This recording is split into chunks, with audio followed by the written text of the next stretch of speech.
Përshëndetje dhe nga ana ime dhe ju falenderoj për ftesën. Faleminderit ju. Avokat, kush do ta ndalë Edi Ramën? Edi Ramën e ndal vetëm forca, jo vota. Po opozita nuk e dinte këtë, pse hyri në zgjedhje? Po opozita është marrëvesh me të që në 2008-ën. Pra e dinte Berisha e ka përgatitur fjalimin e humbjes. E dinte rezultati. Morin qafë dhe popullin, e la pa alternativë pra. Patjetër dhe më duhet të sqaroj pozicionin tim edhe nëpërmjet kamerës tuaj, sepse shumë njerëz më kritikuan dhe më thanë pse nuk votove. Dhe unë u them, më jepni motiv që të votoj. Sepse në 2008-ën Sali Berisha bëri marrëveshje me Edi Ramën për listat e mbyllura, për kodin zgjedhor, për të tëra veprimet juridike që kanë bërë deri tani dhe ndryshimet që kanë bërë në kodin zgjedhor për të mbetur përjetësisht në pushtet. Atëherë përse të votoj? Të votoj për të mbajtur akoma Tritasheun 50 vjet në pushtet? Përse të votoj?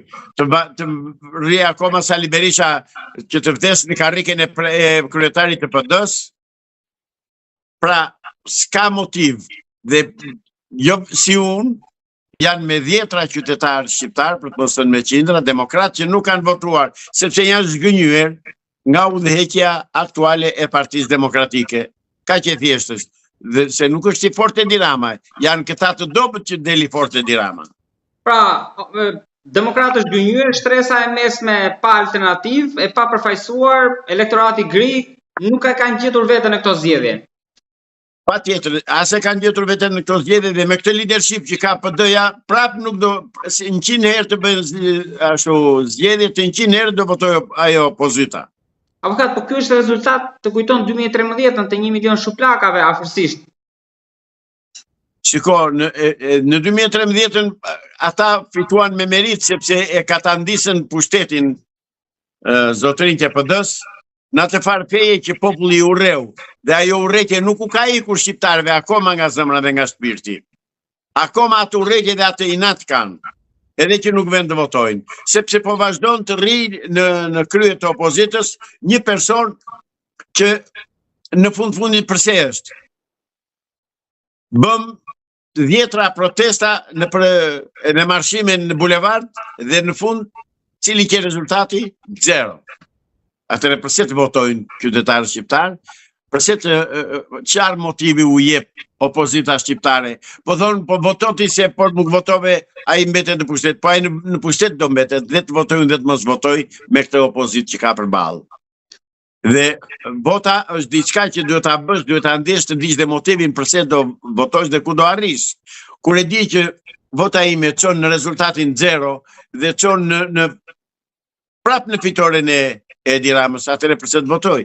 Pra, ky ishte një rezultat i pritshëm, një rezultat i paravendosur, i mirë kalkuluar nga të dy partitë politike, nga të dy krerët Sali Berisha dhe Edi Rama. Është Sali Berisha që e mban Edi Ramën në pushtet aktualisht, me veprimet dhe mos veprimet e tija. Është Sali Berisha që e ka kapur PD-n për fytyrë dhe nuk e lëshon. Kështu që përse të votoj unë?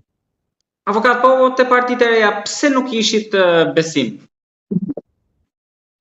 Sepse ato janë krijesat të Sorosit, këtë gjitha, pa përjashtim. Po tani kishim dhe shehajn, në shehaj, nuk besoj se futet e kjo, një alternativë djathtë. Nuk ja di programin, nuk e njoh, nuk kam të drejtë që të gjykoj për të, por derisa forca kryesore politike mua më ka shitur, më ka tradhtuar, më ka çuar te Edi Rama, nuk kam motiv, nuk më bën zemra të shkoj të votoj, pikë. Avokat, po incidentet dje me Belin Këlliçin, me Flamur Nokën, si i pat? Më kujtuan uqërit kur ndajnë atë prenë e tyre që hanë njëri tjetrin, qëllojnë njëri tjetrin, zdirin me njëri tjetrin, kafshojnë njëri tjetrin kush marrë copën më të madhe. Kjo është arsye. Flamur Noka nuk ka dalë dhe PD nuk ka dalë për të zgjidhur hallet e popullit shqiptar. Kanë dalë për të mbajtur karriket e tyre nëpërmjet listave të mbyllura. Dhe listat e mbyllura janë tradhti listat e mbyllura janë junte, janë bandë e organizuar me emrin parti. Listat e mbyllura nuk janë demokraci zotëri. Dhe noka edhe nokërit e cili do nokë e ndokë që jetë në Partinë Demokratike, sherrin dhe luftën e bëjnë për të mbajtur karriket e tyre, për të mbajtur pronat që kanë.